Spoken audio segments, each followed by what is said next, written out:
let me talk about the limiting reactant lab a little bit so that pretty much everybody should have data at this point.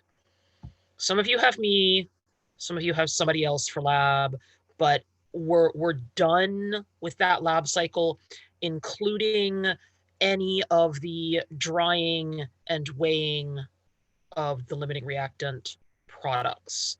So I wanted to talk about that for a couple of minutes just to kind of head you in the right direction for doing the 4 problems that are on the back of that page.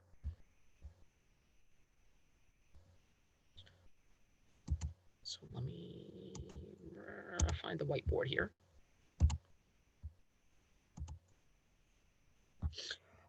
All right, so in talking about the limiting reactant stuff, this was a reaction that had calcium chloride. Granted, it was the dihydrated version of that. And we added to that some potassium oxalate. And we had a bunch of products that we weren't interested in that were all spectator kind of things. But the one that we were keeping track of, this is the white powdery stuff, was your calcium oxalate. So that's what you put through your filter, and then we left it under the hood to dry for those of you who had me. So if you have not yet begun to do the math for this, things you need to keep in mind. Let's see. Yes, okay. So let's do this as if you started with a ½ gram of each reactant. Because in addition to the idea that you did this for real and you weighed it out and all of that, part of the thing also involves doing the math on the back of the page that is just the math version of trying to figure out what your limiting reactant is. So let me twist around here and grab my book. Hopefully you realized in doing your pre-lab that they actually give you the molar masses of your 2 items actually on the page. This is page 124 if you're talking about the big bold-faced numbers, or page 100 if you're talking about the little tiny numbers. And they tell you that the calcium chloride dihydrated version is 147.02. So if we were going to do which one is limiting, we would start with 0.05 grams of your calcium chloride. Remember, this is the dihydrated version, so. And you would basically multiply that by 1 mole over your mass, your 147.02 grams. Somewhere around here I have my calculator. So if you had a ½ gram, actually I can't see that, I'm gonna have to use my phone. I need something with a lighted screen. So let's see, if we've got a ½ gram and you are essentially dividing by 147.02, and I'm going to give you a couple of decimal places on this. This would give you 0.0034 moles.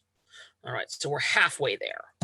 We also need to know how much, in terms of moles, your potassium oxalate. This was the monohydrated version, actually. These are all printed in your textbook.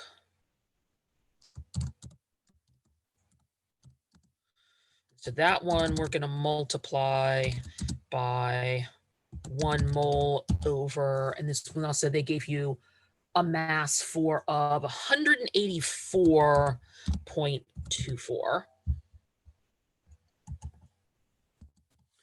So let me crunch this. So 0.5 gram, and I would divide by my 184.24, and that would give me 0.0027. It did show up. 0.0027 moles. All right. Well, one of the nice things about this particular reaction that we used for the lab is the stoichiometry is really pretty simple. It takes 1 calcium chloride and 1 potassium oxalate to give you 1 product. So I don't really even have to kind of number crunch it to figure out which one is limiting. All I have to do here is look at my 2 values of the 0.0034 and the 0.0027. Well, the one that's smaller has to be the limiting one. Okay.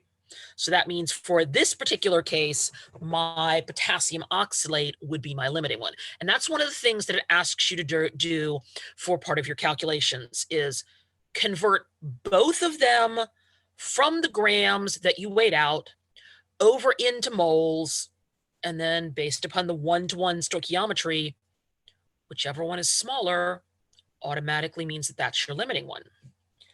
All right, so let's take this another step further then.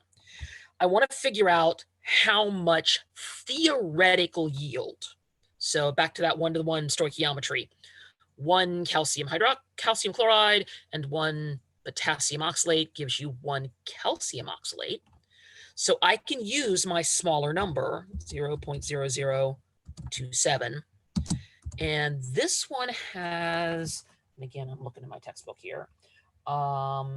This one has a molar mass of 146.12 grams per mole. So this time I am going back in the opposite direction. If I multiply my numbers together there, I get 0.0027 times the 146.12. And I'm going to do 3 decimal places because that's how our balances work. And this would give me 0.395, because I'm going to round up slightly, grams as my theoretical yield. So one of the other things that it does then is ask you how much excess, okay? How much, the one that wasn't the limiting one, how much do I have left over? Subtract, in this case, it's bigger amount of moles minus smaller amount of moles. So I would do 0.0034 minus 0.0027.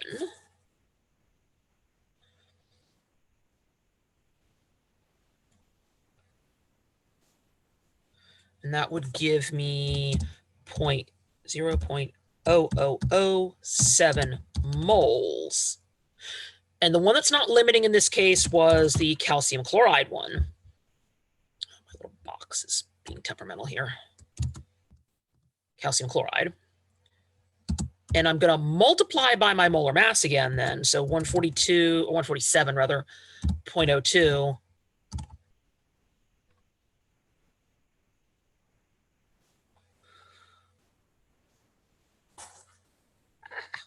I did something stupid on my calculator here.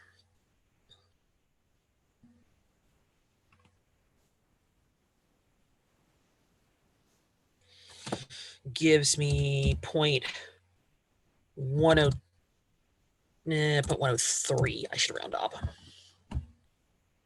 So even though I started out with 0.5 gram of the one that was the excess, it meant that I didn't use about 1/5 of that. So about 1/10 of a gram of the original 0.5 grams didn't get used. So let's say you weighed this And your actual yield minus the filter paper was, let's say 0.312. All right, so the final thing that it asks you to do is calculate your percent yield. So in this case, I would do actual and divide by theoretical. Although I will tip you off, there is a possibility that you might come up with more than 100%, because this is the one hiccup to doing this lab, is that depending on how well you rinsed your beaker combined with how well the filter paper allowed the spectators to actually go through, you might feasibly get something that's a little tiny bit over 100%. What that really means in reality is it's contaminated. But I am actually used to that particular problem. So I understand if you come up with like 102%, 150 or 160%, something went wrong. But little tiny bit over 100% just means a little bit of the potassium chloride, which was the spectators, didn't actually go through the filter paper. So this would give me 78. At what point should you say the cutoff is for little bit of contamination versus you definitely did something wrong with your math? I usually say plus or minus 10%. Okay. Yeah, I was asking because I got 109%. That's unusual, but not impossible, especially if you didn't use much warm water on that final step. You know how it says heat up a little water and pour it in the funnel, which those funnels flow so slowly. Usually people don't put a whole lot of water in afterward. Sometimes more potassium chloride gets retained than you would like. So about 79% for the fake data here that I just sort of pulled off of the top of my head. But this was to give you an idea, because I know that everybody should have their data now. And usually what I run into is people are like going, well, I know how to do the first couple of steps, and I don't know how to do the last couple of steps, or I don't remember how to do the last couple of steps, because that was a month ago in terms of chapters in the textbook. So this is why I wanted to kind of run through this, especially because my B group people, I'm going to see a whole bunch of you this coming Monday in the hopes that most of you will be done with the math and be able to turn in that lab on Monday. So questions about the calculations for that particular lab? Just trying to give everybody a little additional guidance on that end of things. All right, let us go through homework then. And I posted it this afternoon. All right, thermochem homework. So the top of the page is all sort of geared toward the theory that we started with. If you're looking at the first set there, you're trying to judge, is it producing heat or absorbing heat? Well, the getting colder is your tip that it is absorbing heat. So adding potassium bromide to water and it kind of gets about probably 5 to 6 degrees cooler is an endothermic reaction. Burning of natural gas, the burning is kind of the key function there, is going to be exothermic. And adding sulfuric acid to water gives you heat. So therefore, it is an exothermic reaction. Kinetic versus potential. So the first one is potential from a positional point of view. Okay, you pick the brick up off the floor and you stick it up on a shelf somewhere. You are storing energy because you lifted it from a low position to a high position.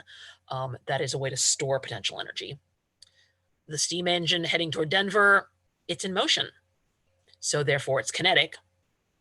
And then I gave you the other kind of potential energy. Potential energy due to chemical bonds. Diesel fuel, if it's just sitting in your tank, okay, it hasn't done anything yet.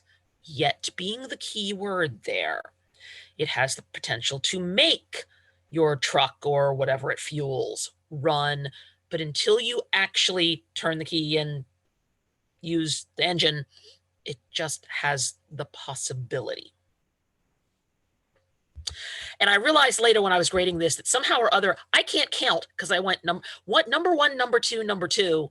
Yeah, I forgot.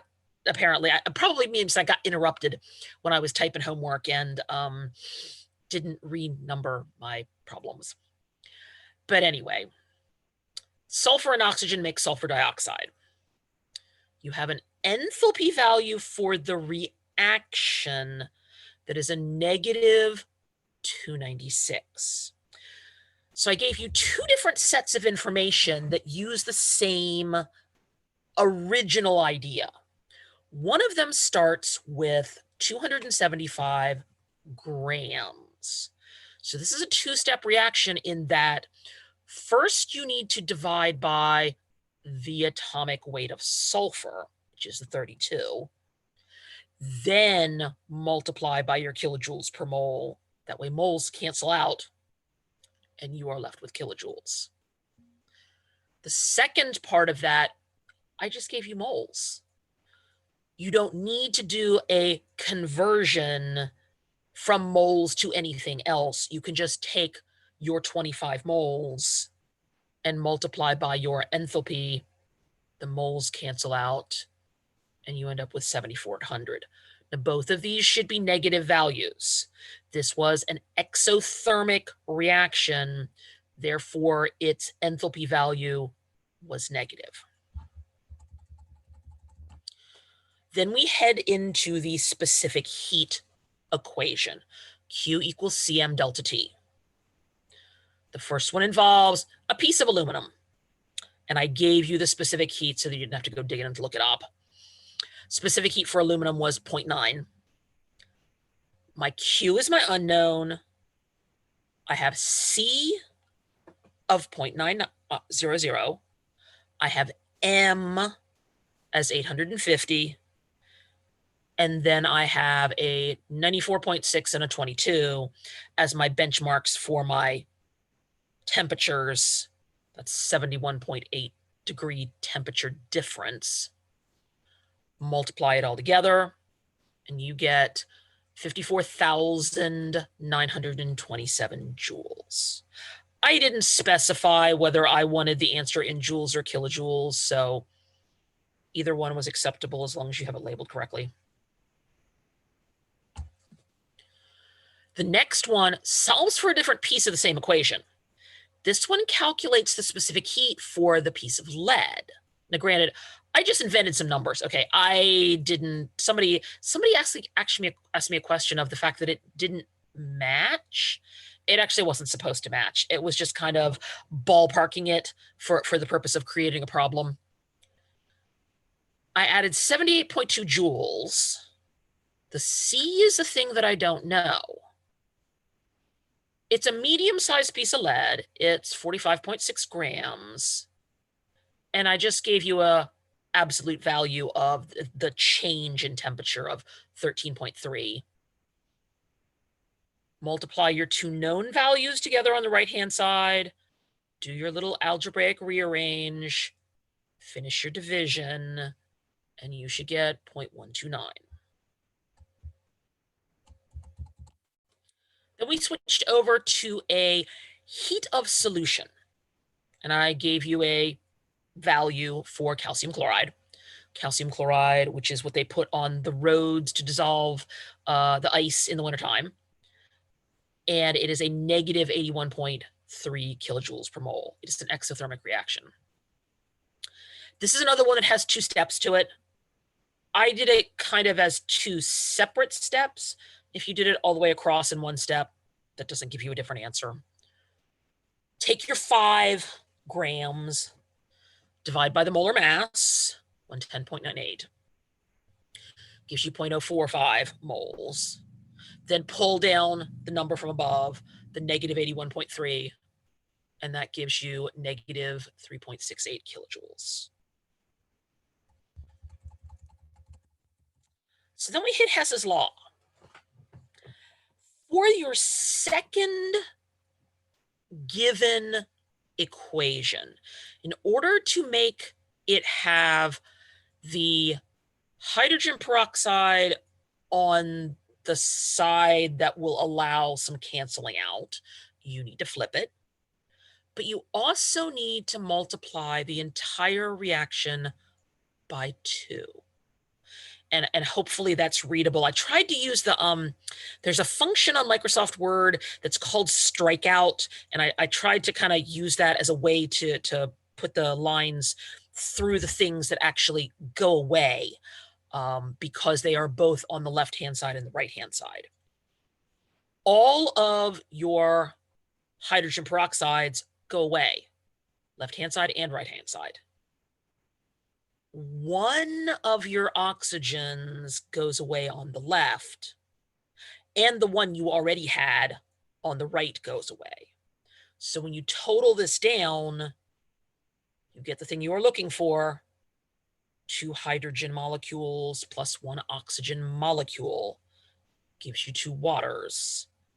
And this should give you negative 571.8.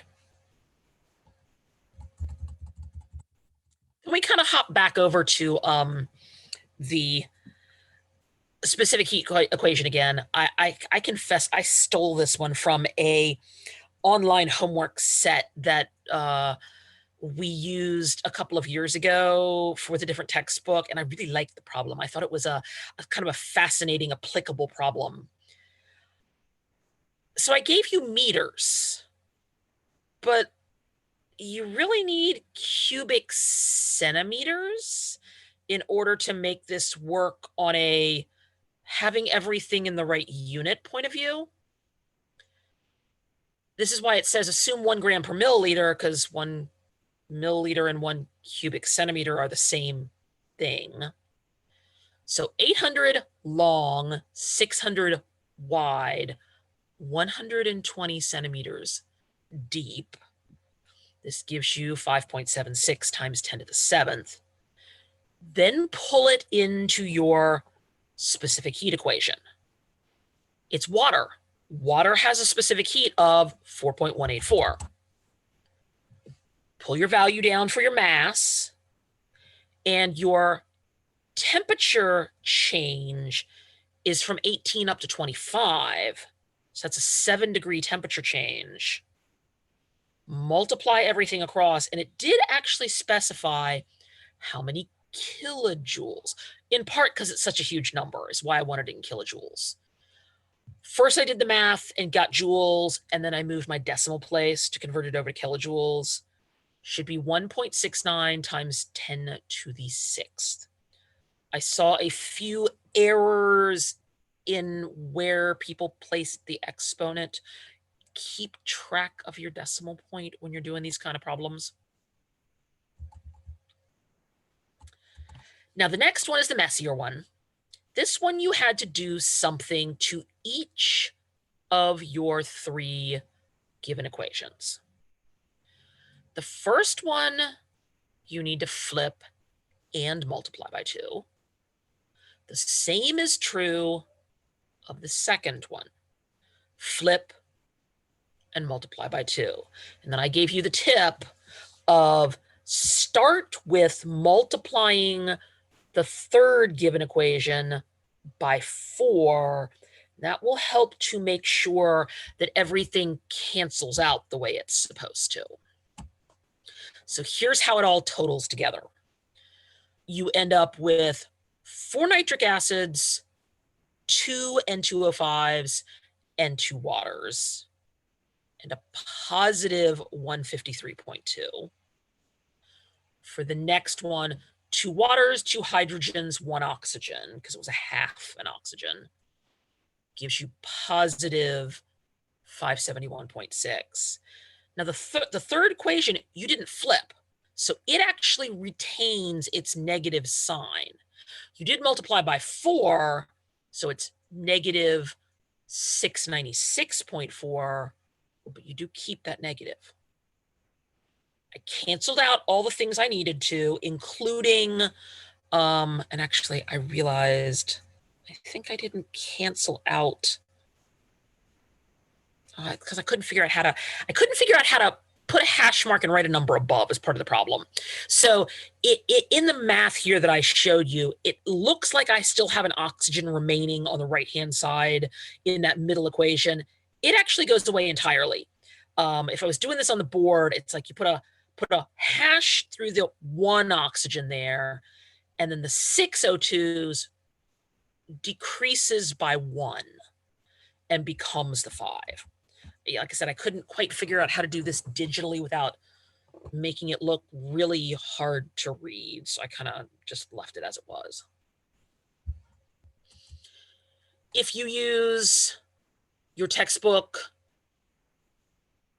values in the table in the back to do the thermite reaction there, you've got a aluminum oxide, which is the 1675.7. It's negative. The iron was 0 because it's just a pure element. And then minus reactants. So 2 aluminums, we're back to 2 times 0 again. The Fe2O3 is negative 824. And a few people forgot the math rule of algebra that says minus a negative is the same as adding. So you can't just do 675 and take away 824 more. The negative 1675 remains negative, and the 824 swaps over to positive, giving you a negative 851.5. Now, if you use a different source for your values, you might end up with a slightly different number. We're not talking like super major different. You might end up with as low as negative 850. I think I have seen one website that gives you slightly smaller value for the iron oxide, and you might end up with as high as about negative 853.5. So little tiny variability there. Excuse me. I used a book, this green book that you advised us, and I got answer 821.8. And I'm pretty sure I checked a couple times. Okay, but that should still only give you, that should give you like 848 then, maybe, for, actually no, 821. Maybe. So yeah, it should give you a slightly higher value. Not much though. 853, 854? I get 821. 821 for the value, but then after you subtract. Like the value, like at the end, kilojoules per mole. That's a math error. If you have 824, even if you had 825 or 826, you can't get 821. That's a math error. Yeah, it's probably math error. Yeah. So yeah, can't end up with something quite that low. Like I said, there's usually only about a plus or minus 1 to 2 degree or 1 to 2 kilojoules. 30 is too much. I'll probably plug it wrong in my calculator. Okay, and then I gave you, for the last problem, I gave you the 3 values that I think don't appear in your textbook. I wanted to make sure you had them at your fingertips to do that. So here we've got, remember, it's products minus reactants. So the N2 is the 0, 4 times 241, negative 241 for your water. The 9.08 was your dinitrogen tetroxide. And then the 4 times O is your hydrogen. This should end up giving you about negative 976. We've got 1 and 1 for your products on letter B there. So 1, 1150 and 1, negative 241. But then you have 2 KOHs. So 2 times negative 425. This should ultimately give you about negative 146 and negative 147.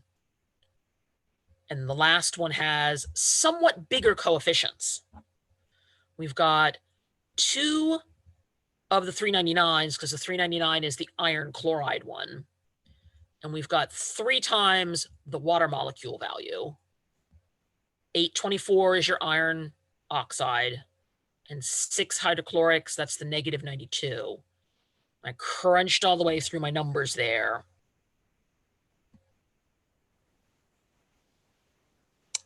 And I have the wrong sign. I just realized I have a plus there. It's actually supposed to be a negative. This is supposed to be a negative because it's negative 1524 plus 1378. I don't know why I have a positive there. It's supposed to be a negative. The value's right. I just have I hit the wrong sign when I was typing, because all of this involves me doing them out by hand, and then later I go back and type them into the original sheet document so that I can post them. And yeah, I think I must have hit the wrong number there. It's supposed to be negative 146.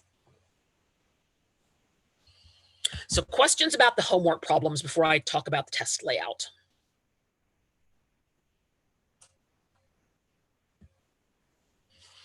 All right, let me go back to whiteboard things.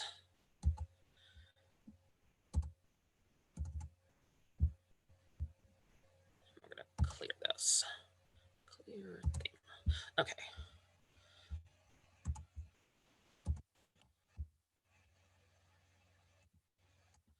All right, so remember that the test that goes live basically at midnight tonight is gas laws and thermo.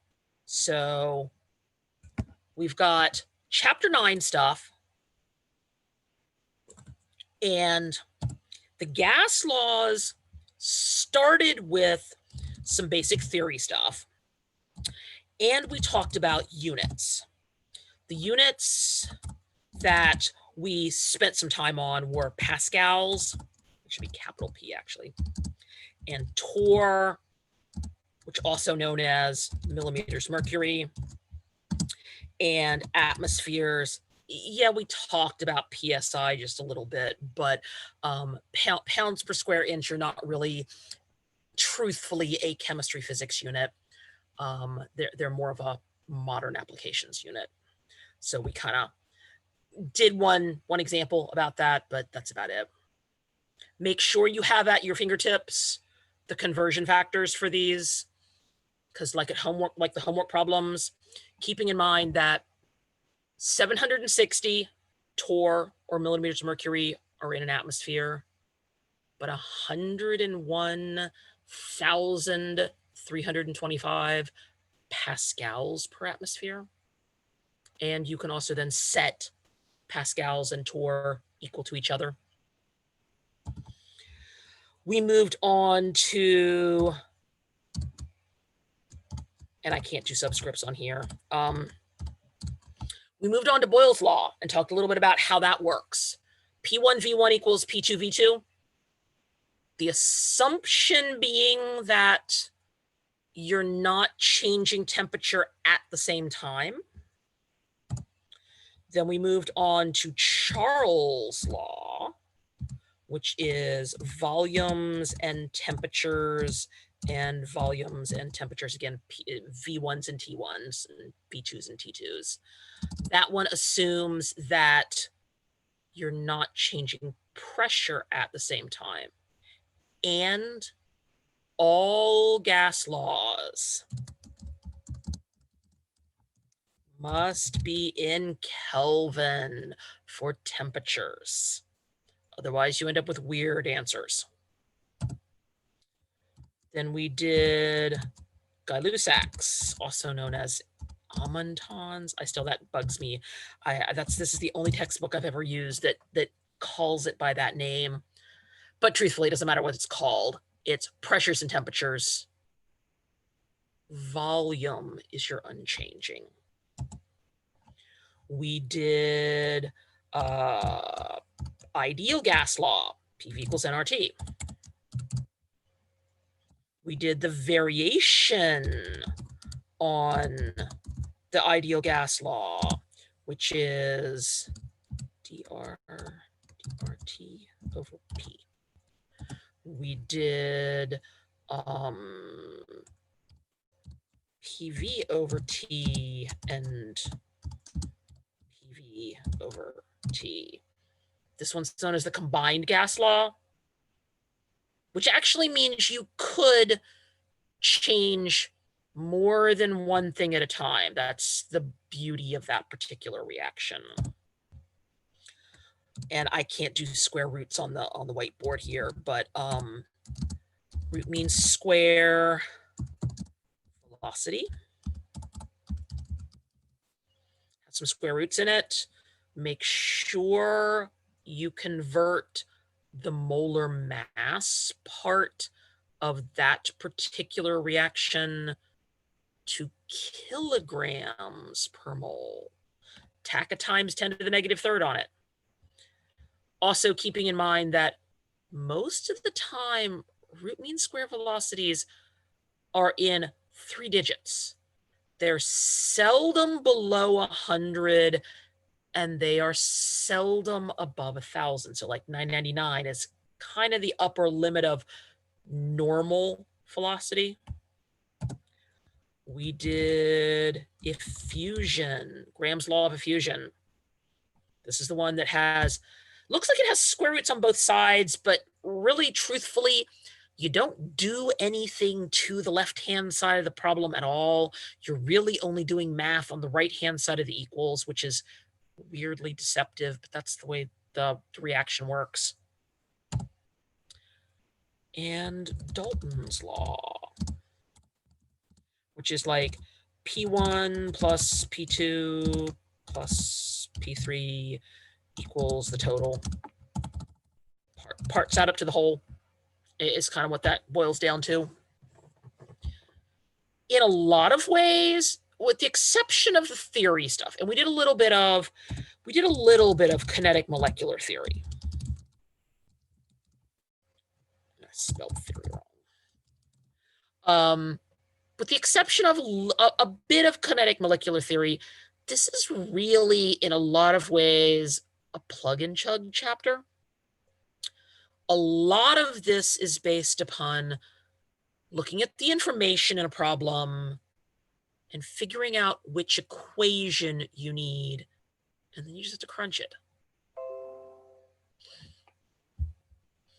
So that was all of the basic stuff that you should be thinking about for the purposes of the gas law half of the test. Are there questions about those? Because I'm going to hit clear the board. All right, so now over to thermochem. This is, we were just doing homework for thermochem. So you need to think about the whole potential versus kinetic idea. We also have done the endo versus the exothermic ideas. And along with this, we also talked about system and surroundings, because it's all about, what are you doing with your heat? What is it going from, and what is it going to? We did joules and calories. and kilojoules and kilocalories. 4.184 is a multi-purpose number. Not only is it the value that you need to convert between calories and joules, it's also the number that allows you to figure out water-based calculations, because 4.184 is the specific heat of water. Then we got into the major equation of Q equals Cm, and I'm just going to write delta T because I can't do Greek letters on this thing. We did some physical change calculations. The homework one was the heat of solution, but we also did heat of fusion.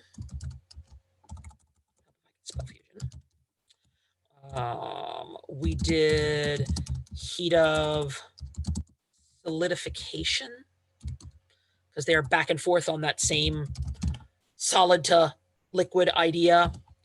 We talked a little bit about heat of vaporization. And a little bit about heat of condensation.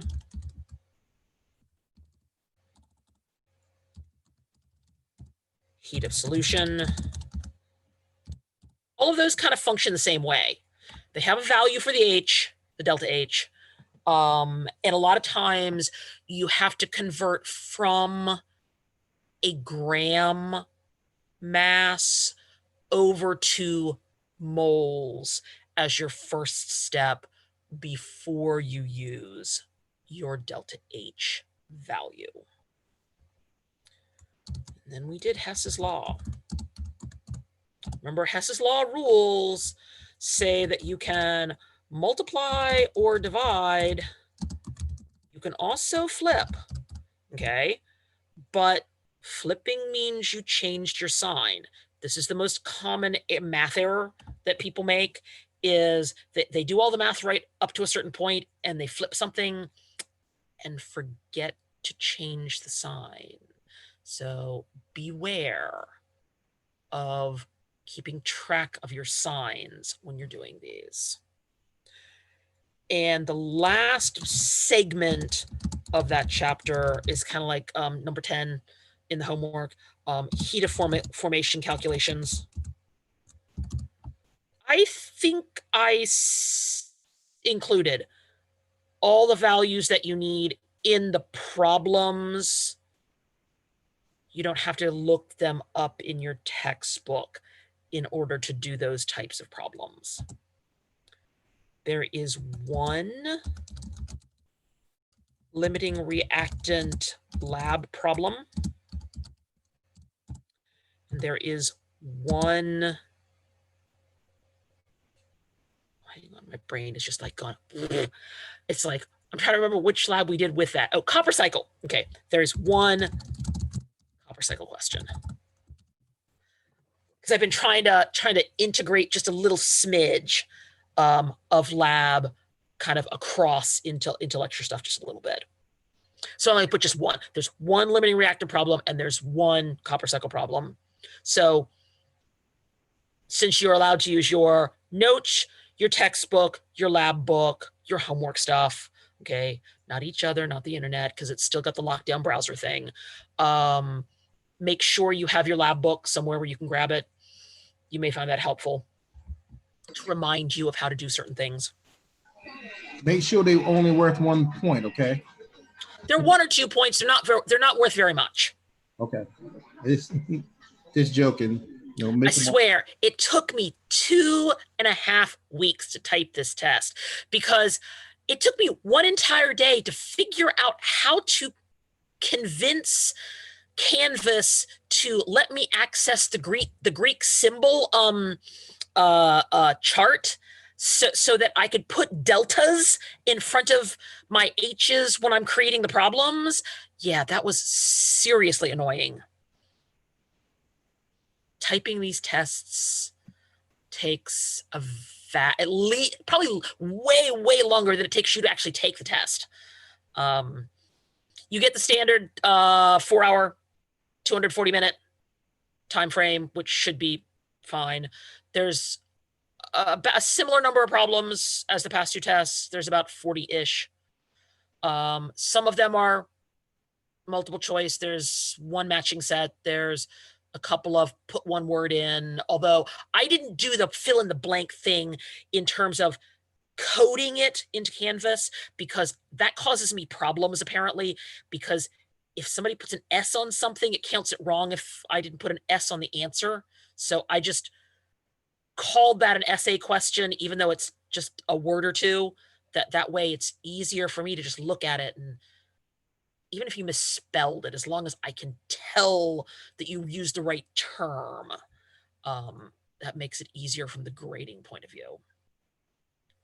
So we got to know some vocabulary. Yes. The buzzwords from both chapters. Okay. Use your notes. Use your textbooks if you need to.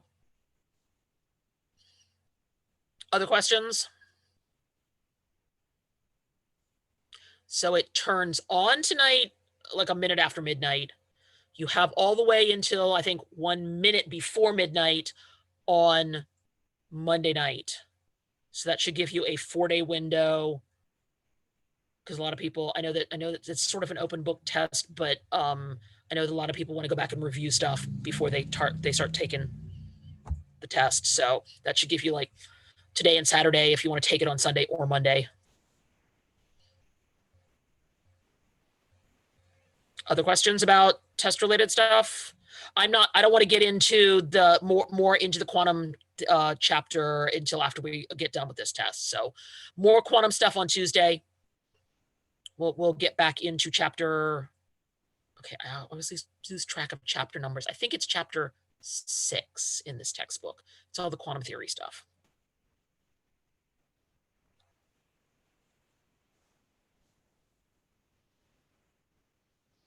All right, well, if there are no more problems or no more questions, I will see some of you on Monday. And I posted last Tuesday's, actually, no, this is Thursday. Blah. Last Thursday's lecture video. I posted that a couple of hours ago because I finally got it loaded to YouTube and I posted the link across. And I will try to get around to getting this crunched probably tomorrow morning. So I could put the link in for that if you want to go back and look at reviewy stuff for homework or something.